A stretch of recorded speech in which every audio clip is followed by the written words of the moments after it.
Morning students. Today we discuss sexual reproduction in flowering plant. बेटा ये आपका लिखा हुआ मटेरियल आप सभी के पास है ही। अब हम इसको एक बार जस्ट पढ़ लेते हैं, स्टडी कर लेते हैं, ठीक है। Okay, that is flower, structure of flower. Flower के अंदर दो पार्ट होते हैं, वेजिटेटिव पार्ट और रिप्रोडक्टिव पार्ट। वेजिटेटिव पार्ट क्या होता है? Stem, root and leaves. Reproductive part क्या होता है? फ्लावर। फ्लावर क्या होता है बेटा? एक रिप्रोडक्टिव पार्ट है जो बहुत ही ज़रूरी है फ्लावर या प्लांट के लिए। अब इस फ्लावर के अंदर के भी दो पार्ट होते हैं, एसेंशियल पार्ट और non essential part. Essential part क्या होता है? सेपल, पेटल होता है, वो तो नॉन एसेंशियल पार्ट होता है। स्टेमन और पिस्टिल है, वो एसेंशियल पार्ट होता है। सेपल आप सभी ने देखा होगा कि जो कलर्ड लेस लीव्स होती हैं। सेपल क्या होती है? जो कलरलेस लीव्स होती हैं। और पेटल्स क्या होती हैं? जो कलरफुल लीव्स होती हैं।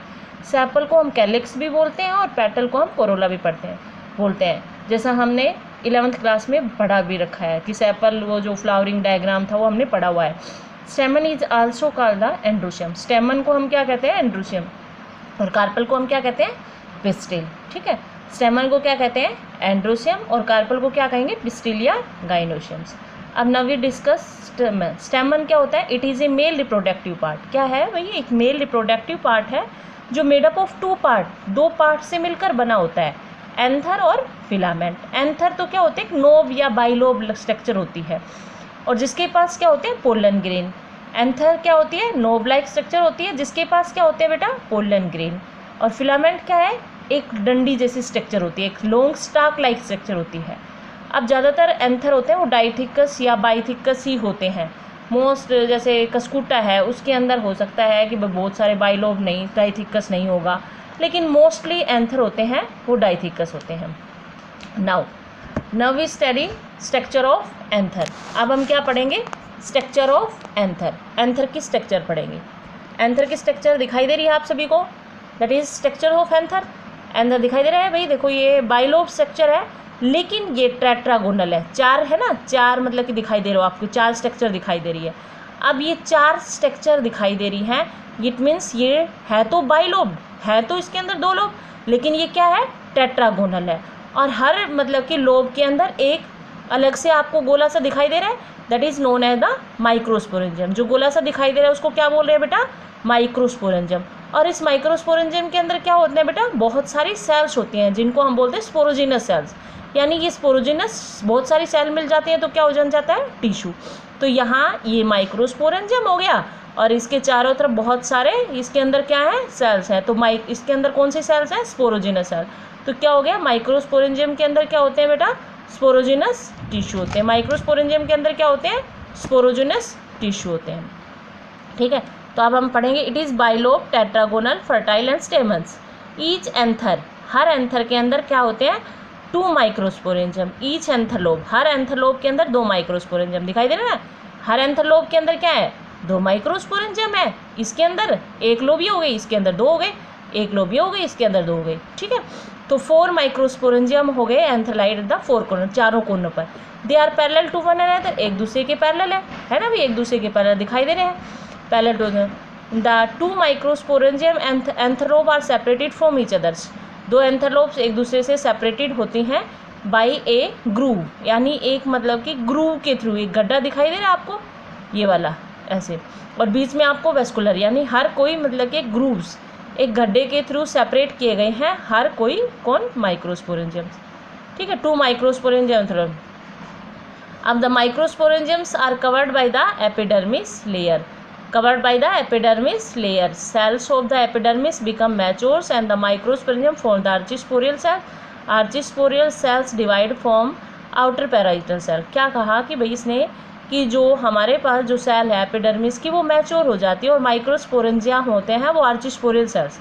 आर्चिस्पोरियल सेल्स होती हैं वो डिवाइड करेंगी और दो सेल बना देंगी, पैराइटल सेल और इनर स्पोरोजिनस सेल्स। बाहर तो क्या हो गई?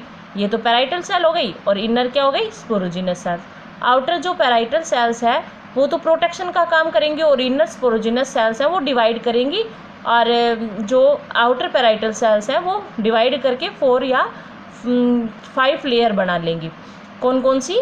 सबसे पहले दिखाई दे रही है आपको एपिडर्मिस, फिर उसके बाद आपको दिखाई दे रही है मिडल लेयर, फिर उसके बाद क्या है?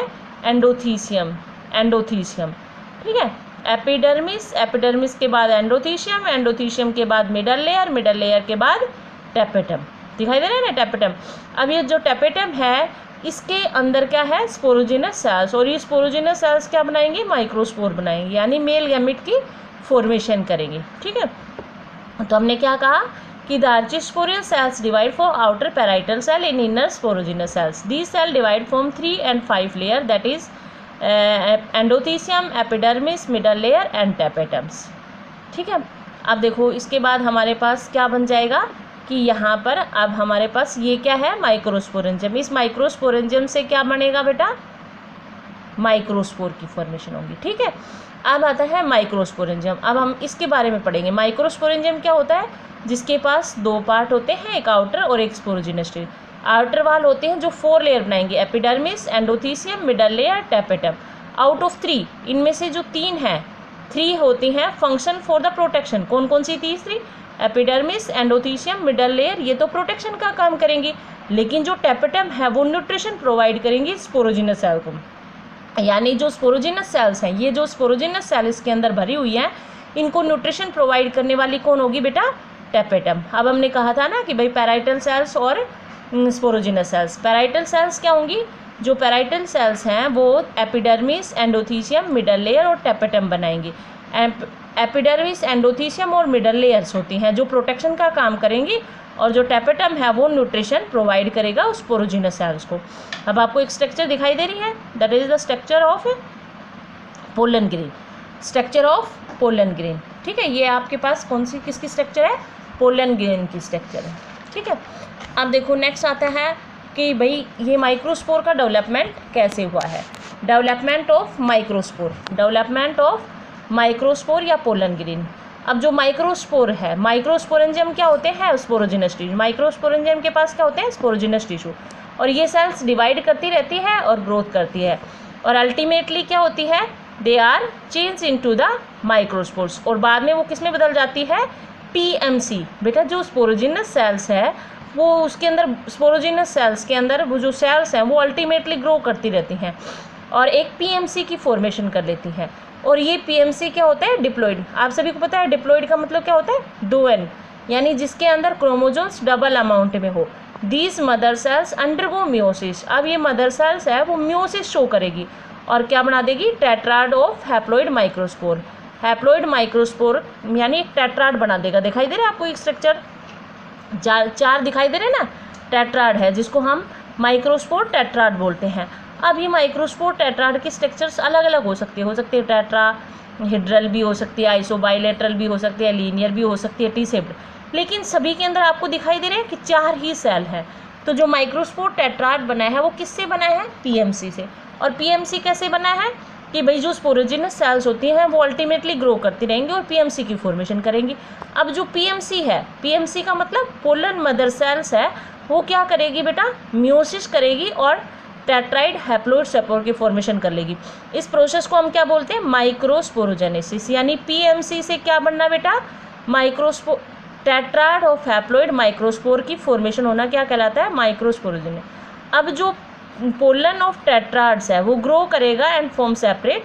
भाई जो ये आपके पास जो ये टेट्राड दिखाई दे रहे हैं ये ग्रो करेंगे और कितनी सेल बना देंगे, 4। तो हमारे पास क्या बन जाएगा, एक माइक्रोस्पोर टेट्राड 4 माइक्रोस्पोर की फॉर्मेशन करेगा। क्या कहा, एक जो माइक्रोस्पोर टेट्राड है वो 4 माइक्रोस्पोर या 4 पोलन ग्रेन की फॉर्मेशन करेगा। दिखाई दे रहा है ना।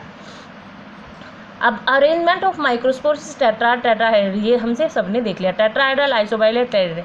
अब हम सबको पता चल गया क्या कहा हमने भाई, लास्ट हम बोलते हैं दोबारा से कि जो स्पोरोजिनस टिश्यू है, स्पोरोजिनस टिश्यू है जो माइक्रोस्पोरेंजियम के अंदर था वो ग्रो करता रहता है और ग्रो करने के बाद क्या बना देता है, माइक्रोस्पोर मदर सेल्स या पीएमसी, पोलन मदर सेल्स जो डिप्लॉइड है। अब ये पोलन मदर सेल्स है वो म्योसिस शो करेगी और हैप्लॉइड माइक्रोस्पोर की फॉर्मेशन कर लेगी और इस प्रोसेस को हमने क्या बोला है, माइक्रोस्पोरोजेनेसिस। अब जो पोलन है टेट्राड का वो ग्रो करेगा और सेपरेट हो जाएगा और 4 हैप्लॉइड माइक्रोस्पोर की फॉर्मेशन करेगा। जो अरेंजमेंट है माइक्रोस्पोर का इन ए टेट्राड इज टेट्राहीड्रल, मतलब कि हो सकता है टेट्राहीड्रल भी, आइसोबाइलेटरल भी, टीनियर भी। अब देखो हमें बताया था ना कस्कूटा टेट्राड, वैसे तो हम बोलते हैं कि जितने भी टेट्राड हैं उसमें 4 बने हैं, लेकिन इन कस्कूटा का जो टेट्राड बना है उसमें 11 माइक्रोस्पोर बने हैं। ठीक है ना बेटा। वैसे मोस्टली सभी के अंदर एक टेट्राड होता है वो 4 माइक्रोस्पोर की फॉर्मेशन करता है। एक टेट्राड है वो कितने की करता है, 4 माइक्रोस्पोर की, लेकिन कस्कूटा एक एक्सेप्शन है जहाँ पर 11 माइक्रोस्पोर की ऑब्जर्व देखे। ठीक है। अब देखो नेक्स्ट आता है भाई पोलन ग्रेन। अब हमने कहा माइक्रोस्पोर को ही हम क्या बोलते हैं बेटा, माइक्रोस्पोर को ही हम पोलन ग्रेन बोलते हैं। माइक्रोस्पोर को ही क्या बोला जाता है बेटा, पोलन ग्रेन।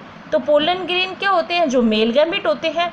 अब यहाँ से हमें पोलन ग्रेन मिल गया, तो अब उसके बाद हम पढ़ेंगे स्ट्रक्चर ऑफ पोलन ग्रेन। सबसे बाहर वाली लेयर क्या दिखाई दे रही है आपको, एक्जाइन दिखाई दे रही है ना बेटा, ये इंटाइन है।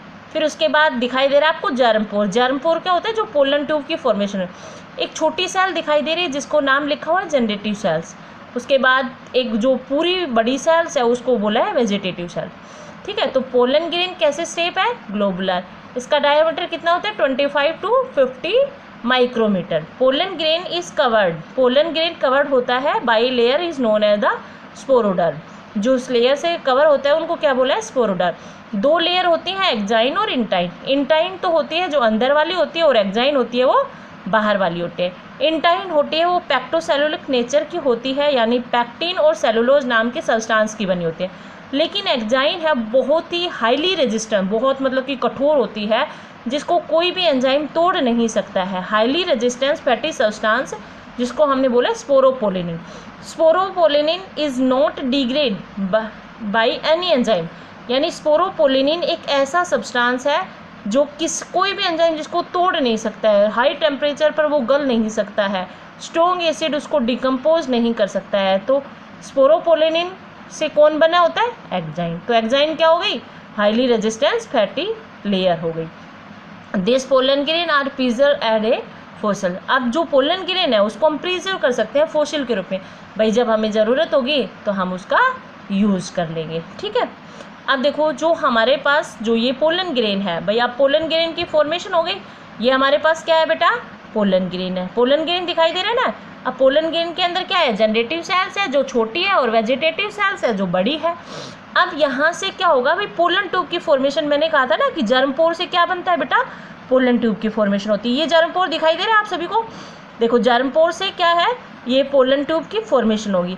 अब वो पोलन ट्यूब की फॉर्मेशन कैसे होगी वो हम देखते हैं। जैसे ही भाई अब हमने 10th क्लास में भी पढ़ा हुआ है कि जैसे ही वो क्या होता है, स्टिग्मा पर फाल होता है, और स्टिग्मा पर फाल होने के बाद क्या हो जाता है, स्वेलन हो जाता है, और स्वेलन होने के बाद क्या करता है, पोलन ट्यूब की फॉर्मेशन करते हैं। ठीक है। तो अब देखो, अब हमने क्या देखना है कि किस तरह से इसका डेवलपमेंट हुआ है, यानी मेल गैमेटोफाइट। मेल गैमेटोफाइट कौन है बेटा, pollen grain is a male gametophyte, यानी मेल गैमेटोफाइट की फॉर्मेशन कैसे हुई है।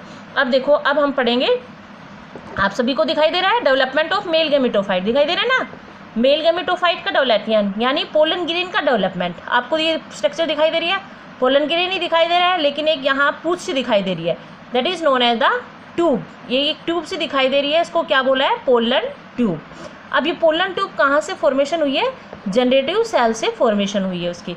Mail gamete is pollen grain. Pollen grain has 2 cell, generative cell and vegetative cell. Generative cell is small like float in vegetative cells, ऐसा दिखाई देता है कि जैसे उसके अंदर ही वेजिटेटिव सेल के अंदर तैर रही है। Generative cell help in the formation of pollen tube. Generative cell किसकी फॉर्मेशन करती है, पोलन ट्यूब की फॉर्मेशन करने में हेल्पफुल होती है। Some species generative cells divide, कुछ स्पीसीज के अंदर जनरेटिव सेल्स डिवाइड करती है और 2 नॉन मोटाइल मेल गैमेट की फॉर्मेशन करती है। At the time of pollination, pollination तो हम सबको पता ही है, पोलिनेशन क्या होता है, transfer of pollen grain from anther to stigma. तो at the time of pollination, pollination के दौरान पोलन ग्रेन में 2 सेल्स होती हैं, एक तो ट्यूब सेल्स और एक जनरेटिव सेल्स, और इन में या 3 सेल्स होती हैं, ट्यूब सेल्स और 2 मेल गैमेट। देखो दिखाई दे रही है ना, 3, 2 तो मेल गैमेट है और एक ट्यूब न्यूक्लियस है। तो यानी इस तरह से भी हो सकता है। तो देखो हमें बाद में लास्ट में हमें ये देखना है कि भाई जनरेटिव सेल्स होता है वही क्या करती है बेटा, पोलन ट्यूब की फॉर्मेशन करती है। जनरेटिव सेल छोटी होती है और ये पोलन ट्यूब कहाँ से अराइज होता है, जर्मपोर से अराइज होता है। ठीक है, आगे समझ में। अच्छा भाई, अब हम नेक्स्ट पढ़ेंगे पोलन, जैसे हम बोल रहे थे ना कि भाई पोलन ग्रेन मिल गया, अब उस पोलन ग्रेन को प्रिजर्व करना है, तो पोलन ग्रेन को प्रिजर्व करने के लिए हमने क्या कहा, पोलन की वायबिलिटी। पोलन की वायबिलिटी क्या होती है, एक पीरियड होता है कि भाई एक चीज़ इतने दिन तक सेफ रह सकती है। तो जैसे इसने एक एग्जांपल दिया pollen viability, it is a period, ये एक पीरियड है that the pollen grain have ability to germinate, pollen grain के अंदर एबिलिटी है to germinate and pollen viability very in different plant. कहता है वेरी का मतलब अलग अलग कर सकती हो। For example 30 minutes in rice and wheat, 30 minutes किसके अंदर होती है, राइस और व्हीट फैमिली, ठीक है। 30 मिनट्स किसके अंदर, rice and wheat family rosaceae and leguminosae के अंदर सिर्फ 1 महीना, यानी 30 मिनट्स किसके अंदर, राइस एंड व्हीट के अंदर, और फैमिली रोजेसी और लेग्यूमिनेसी के अंदर 1 महीने यानी 30 दिन तक, ठीक है। अब नेक्स्ट टॉपिक आता है, यही मतलब किसी में है कि पोलन ग्रेन को भाई हम बोल रहे हैं कि स्टोर कर सकते हैं, कि भाई फोसिल के रूप में उसको इकट्ठा कर लेंगे, ठीक है। तो क्रायो प्रिजर्वेशन, भाई जैसे हमने कोई भी चीज़ है तो उसको हमने, जैसे हम ब्लड को तो सभी को पता है ब्लड बैंक में रहता है, तो इसी तरह से हम पोलन ग्रेन को भी स्टोर कर सकते हैं, लेकिन कहाँ स्टोर करेंगे, -196 degree Celsius in liquid nitrogen, liquid nitrogen के अंदर 196 डिग्री सेल्सियस पर हम उसको प्रिजर्व कर सकते हैं, यानी उसको सुरक्षित रख सकते हैं, और जब भी हमें ज़रूरत होगी तो उसका यूज कर लेंगे। अब देखो, आप सभी ने देखा होगा कि जब हम खेत में काम करते हैं तो कई लोगों को एलर्जिक प्रॉब्लम हो जाती है, भाई सांस लेने में दिक्कत होगी है, बहुत सारी प्रॉब्लम हो जाती है।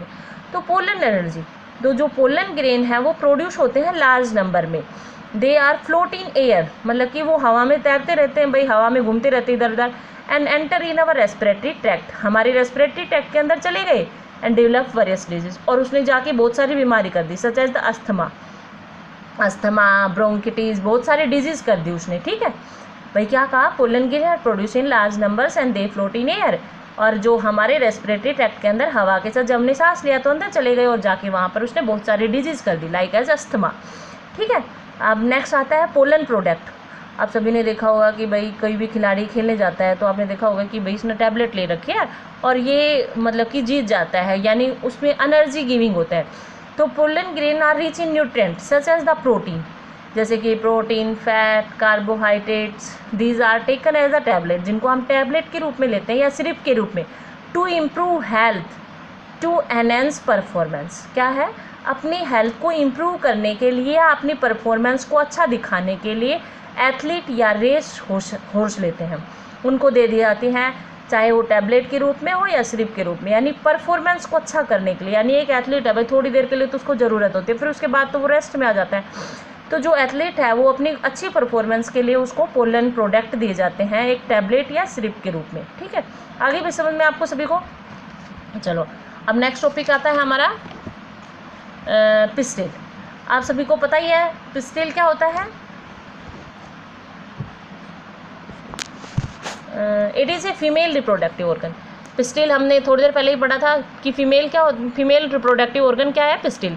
और पिस्टिल का दूसरा नाम भी पढ़ा था हमने, कार्पल, और तीसरा नाम भी पढ़ा था हमने क्या, गाइनोसियम। पिस्टिल का 3 नाम होते हैं, पिस्टिल, गाइनोसियम, कार्पल। एक फीमेल रिप्रोडक्टिव ऑर्गन है जो 3 से बना होता है, स्टिग्मा, स्टाइल, ओवरी।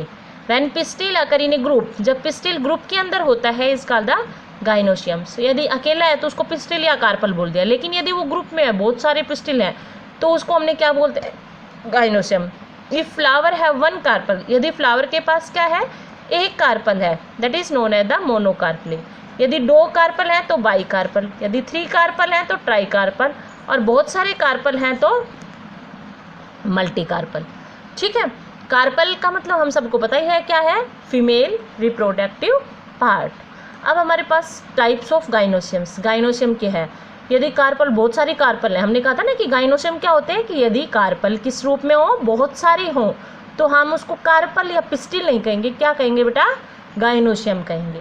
तो यदि जो कार्पल हैं वो सारी की सारी फ्री फॉर्म में, भाई अलग अलग हैं, दूर दूर हैं सारी, एक इधर है एक इधर है, दूर दूर है, तो वो क्या है, एपोकार्पस। यदि सारी की सारी एक दूसरे से फ्यूज हैं, जुड़ी हुई हैं, एक दूसरे से फ्यूज हैं, तो उसको हम क्या बोलते हैं बेटा, सिनकार्पस। क्या बोलते हैं बेटा, सिनकार्पस। अब यही स्ट्रक्चर होती है, यही स्ट्रक्चर होती है ना, ऐसी स्ट्रक्चर होती है किसकी, पिस्टेल के। अब यदि बहुत सारी है और सारी दूर दूर है तो क्या कौन सी कंडीशन हो गई बेटा, एपोकार्पस। और यदि सारी की सारी फ्यूज्ड है तो क्या हो गई, सिनकार्पस। आगे भाई, अब उसको समझ में आ गया ना, सिनकार्पस क्या होता है, फ्यूज्ड फॉर्म। अब आता है, अब देखो भाई ये दिखाई दे रहा है आपको, दैट इज ओवरी। और ओवरी के अंदर क्या है बेटा, ओव्यूल है। ओवरी के अंदर क्या है बेटा, ओव्यूल। अब स्ट्रक्चर ऑफ ओव्यूल, ओव्यूल होता है जो integument megasporangium which develop into the seeds. कहता है कि जो ये वाला ओव्यूल है, जो वो फर्टिलाइजेशन होने के बाद क्या करता है, आफ्टर फर्टिलाइजेशन सीड बन जाता है और ये ओवरी होती है।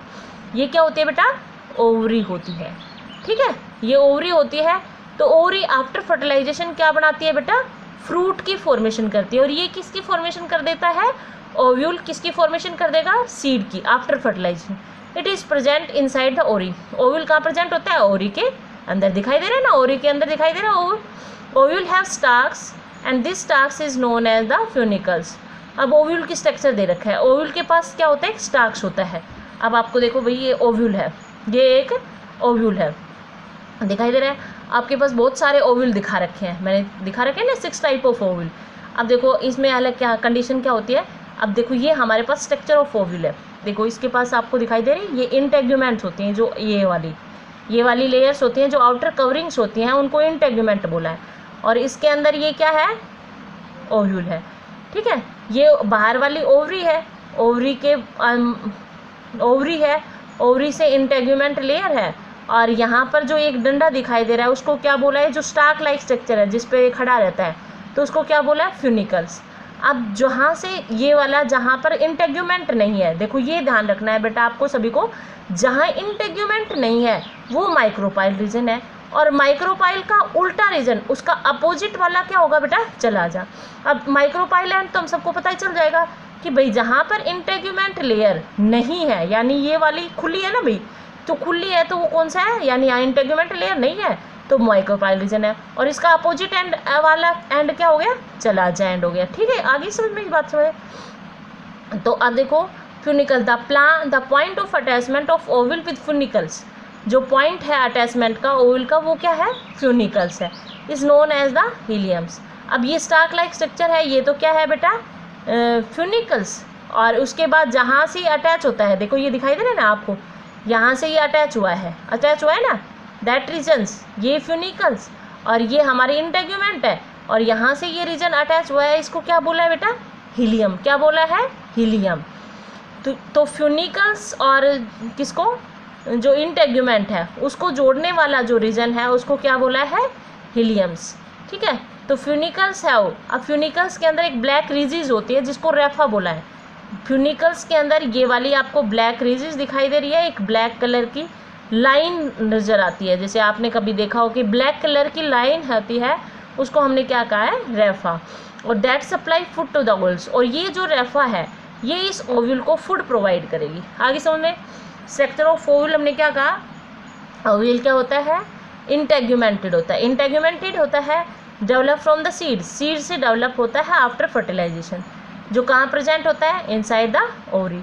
ओरी के पास क्या होता है, एक स्टाक लाइक स्ट्रक्चर होती है, उस स्टाक लाइक स्ट्रक्चर को क्या बोला है बेटा, फ्यूनिकल्स। और जहाँ पर फ्यूनिकल्स और इंटेग्यूमेंट अटैच होती है, ओव्यूल अटैच होता है, उसको क्या बोलते हैं, हीलियम। फ्यूनिकल्स के पास एक ब्लैक रीजिज होती है जिसको रेफा बोलते हो, और ये रेफा क्या करती है बेटा, इसको न्यूट्रिशन प्रोवाइड करती है, किसको, ओव्यूल को न्यूट्रिशन प्रोवाइड करती है।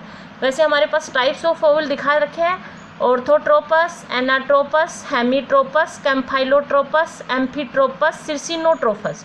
देखो सिर्सिनोट्रोपस में मोस्ट इम्पोर्टेंट हमारे पास दो ही होते हैं, ऑर्थो और एना। एना में तो उल्टा आ जाएगा, यानी माइक्रोपाइल रीजन उल्टा हो गया। ये तो एनाट्रोपस ओव्यूल हो गया जिसमें माइक्रोपाइल उल्टा हो गया, देखो ये घूम के ऐसे आ गया ना। तो यहाँ पर क्या हुआ बेटा, जो माइक्रोपाइल एंड है वो नीचे की तरफ आ गया, और जिसके अंदर माइक्रोपाइल एंड ऊपर की तरफ है वो कौन सा है बेटा, ऑर्थोट्रोपस, ठीक है। Orthotropous, anatropous. कैम्फाइलोट्रोपस में कर्व बन जाएगा यानी घूम जाएगा। हेमीट्रोपस में थोड़ा बिल्कुल मतलब कि इक्वल पोजीशन, ये वाला है वो यहाँ आ जाएगा। कैम्फाइलोट्रोपस में वो बिल्कुल थोड़ा सा और घूम जाएगा, यानी नीचे की ये वाला चीज़ है। अब उसके पास देखो पहले भाई, ये जो ये वाला है बिल्कुल ऊपर है, बिल्कुल मतलब कि ऊपर की तरफ है तो ऑर्थो है, और नीचे की तरफ है तो एना है। और यदि ये वाला रीजन यहाँ जाए, ये वाली चीज़ यहाँ आ जाए, तो वो हेमीट्रोपस हो जाएगा। क्या हो जाएगा? हेमीट्रोपस। और कैम्फाइलोट्रोपस में थोड़ा सा और नीचे आ जाएगा, और एम्फीट्रोपस में थोड़ा और नीचे आ जाएगा, और फिर उसके बाद सिर्सिनोट्रोपस में ये जो फ्यूनिकल्स है ये घूम कर दोबारा की दोबारा सीधी हो जाएगी। जैसे ये फ्यूनिकल घूम गई और फिर उसके बाद दोबारा से सेम ऐसी पोजीशन आएगी। ठीक है, तो क्या कहा? फ्यूनिकल्स क्वाइल्स अराउंड द न्यूक्लियस, घूम जाएगी, क्वाइल्ड अराउंड द। ठीक है, आगे समझ में? ये था हमारे पास ओव्यूल। अब हमारे पास आता है next topic, development of ovule. Ovule का डेवलपमेंट, कि भाई ओव्यूल का डेवलपमेंट कैसे हुआ। देखो, ovule develop from the primordium and this develop nucellus over the placenta. जो ओव्यूल है भाई, ओव्यूल हमने ये तो पता चल गया ओव्यूल सीड की फॉर्मेशन करता है। तो ओव्यूल का डेवलपमेंट होता है वो प्राइमोर्डियम, प्राइमोर्डियम्स होते हैं जो न्यू सेल्स होती हैं, जो प्लांट के अंदर एक नई सेल की फॉर्मेशन होती है, दैट डेवलप न्यूसिलस, जो न्यूसिलस को डेवलप करता है ओवर प्लेसेंटा, प्लेसेंटा के ऊपर। अब पहले फर्स्ट इंटेग्यूमेंट, सबसे पहले फर्स्ट इंटेग्यूमेंट डेवलप होगी, फिर उसके बाद वो ग्रो करेगी न्यूसिलस के चारों तरफ, all side accept at the tip. देखो हमने क्या कहा, फर्स्ट तो क्या हो जाएगी बेटा? इंटेग्यूमेंट की फॉर्मेशन होगी, इंटेग्यूमेंट की डेवलपमेंट होगी, फिर उसके चारों तरफ क्या होगा? न्यूसिलस सेल बन जाएगी। ठीक है, चारों तरफ, और उसके बाद के अंश के अंदर क्या हो जाएगा? एक ओव्यूल आ जाएगा, और उस ओव्यूल के अंदर सेल्स होंगी। ठीक है, तो आप देखो, first integument develop and grow around the न्यूसिलस, all side accept at the tip. एक टिप पार्ट छोड़ दिया गया है ना, एक्सेप्ट एट द टिप, और उस टिप पार्ट को क्या बोला है बेटा? माइक्रोपाइल। ठीक है, उसको क्या बोला है? माइक्रोपाइल। माइक्रोपाइल है वो डेवलप करेगा cells and form a prominent nucleus, और एक प्रोमिनेंट न्यूक्लियस की फॉर्मेशन कर देगा। ठीक है, और प्रोमिनेंट न्यूक्लियस बन जाएगा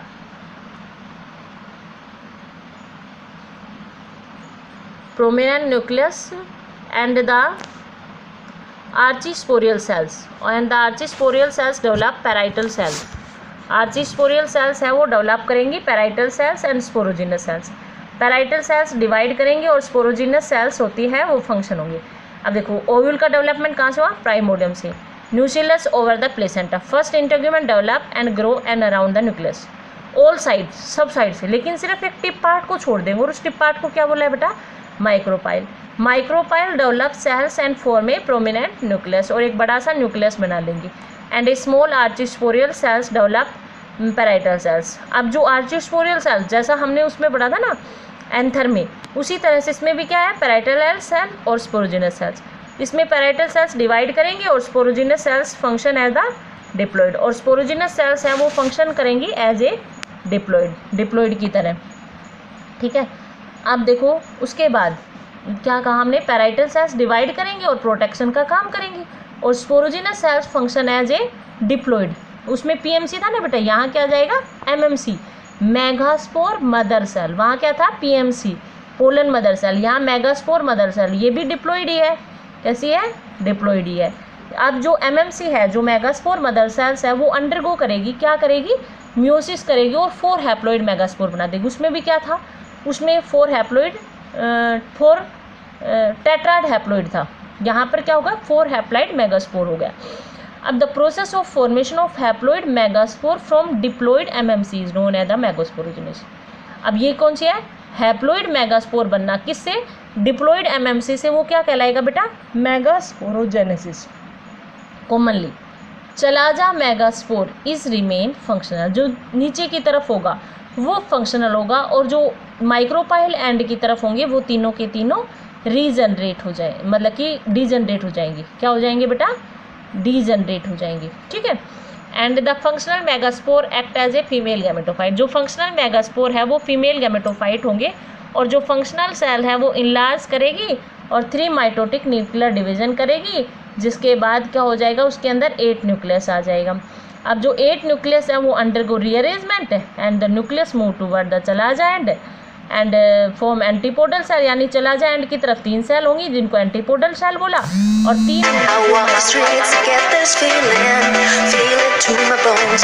3 होंगी वो माइक्रोपाइल एंड की तरफ चली जाएंगी। और जो माइक्रोपाइल एंड की तरफ चली गई उसमें से एक तो क्या बन जाएगी? एग, और 2 सिनर्जिड सेल्स होंगी। 1 egg cells and 2 nucleus remain in the centre. अब 2 न्यूक्लियस हैं वो सेंटर के अंदर रह जाएंगे और सेंट्रल सेल कहलाएंगे, जिनको हमने बोला है 2 पोलर न्यूक्लियस। ठीक है, सेंट्रल सेल्स या 2 पोलर न्यूक्लियाई। अब देखो मान लीजिए हमारे पास ओव्यूल है, ओव्यूल के पास ये था ना, ये था भाई, हम बोल रहे थे कि भाई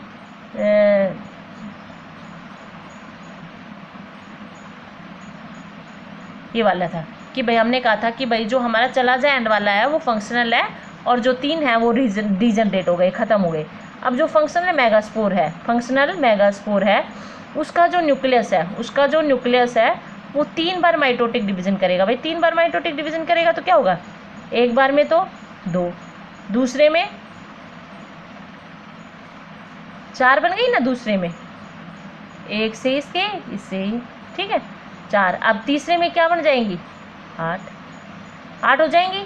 8 हो जाने के बाद क्या होगा, इसमें रीअरेंजमेंट होगा। रीअरेंजमेंट होने से क्या होगा बेटा, 3 तो ऊपर चली गई, जो चला जाए एंड की तरफ गई वो तो कौन सी कहलाई, एंटीपोडल सेल। और जो माइक्रोपाइल एंड की तरफ रही वो क्या कहलाई बेटा, एक बीच वाली तो है और साइड वाली क्या कहलाएंगी, सिनर्जिड। ठीक है बेटा। अब ये जो है ये फिलिफॉर्म अपरेटस के अंदर होंगी और 2 बीच में रह जाएंगी, वो क्या कहलाएंगी बेटा, सेंट्रल सेल या पोलर न्यूक्लियाई कहलाएंगी। ठीक है, सेंट्रल सेल या पोलर न्यूक्लियाई कहलाएंगी। आगे समझ में सबको। चलो अब नेक्स्ट देखो। अब देखो ये वाला डायग्राम जो हमने अभी दिखाया, अभी आपको बना के बताया, अब इसी का डेवलपमेंट का आपका डायग्राम है। देखो ध्यान से देखो, अभी बताया था ना कि भाई ये जो है क्या है, ये जो फंक्शनल है और 3 है वो डिजनरेट हो गई। फंक्शनल ने पहले न्यूक्लियस डिवीजन किया, फिर दूसरा हुआ, फिर तीसरा हुआ, बन गई ना 8। और 8 के बाद ये रीअरेंजमेंट शो कर दिया, 2 तो बीच में रह गई, 3 ऊपर चली गई, 3 नीचे आ गई। और जो नीचे आई वो एंटीपोडल सेल होंगी और ऊपर वाली होंगी वो एग अपरेटस के अंदर, एक तो सिनर्जिड ये दिखा रखा है, पोलर न्यूक्लियाई बीच में, और ये वाली एंटीपोडल, और यहाँ पर जो सिनर्जिड, 2 सिनर्जिड और एक है, दिखाई दे रहा है ना, समझ में आ गया ना। देखो 3 डिजनरेट हो गई, एक फंक्शनल हो गई। अब उसके बाद उसने माइटोटिक डिवीजन शो किया, 3 बार माइटोटिक डिवीजन शो किया। 3 बार माइटोटिक डिवीजन शो करने के बाद क्या बन गई, 8 न्यूक्लियस लेकिन 7 सेल स्टेज। कैसा, 8 न्यूक्लिएटेड 7 सेल स्टेज बन गई। ये कैसी है, 8 न्यूक्लिएटेड 7 सेल स्टेज है। आगे समझे। चलो आज के लिए इतना ही बहुत, क्योंकि स्ट्रक्चर ऑफ एंथर भी हो गया, स्ट्रक्चर ऑफ ओव्यूल भी हो गया। चलो ठीक है, अब समझ लेना, एक बार इसको रीड करना, रीड करने के बाद मुझे बताना। Thank you.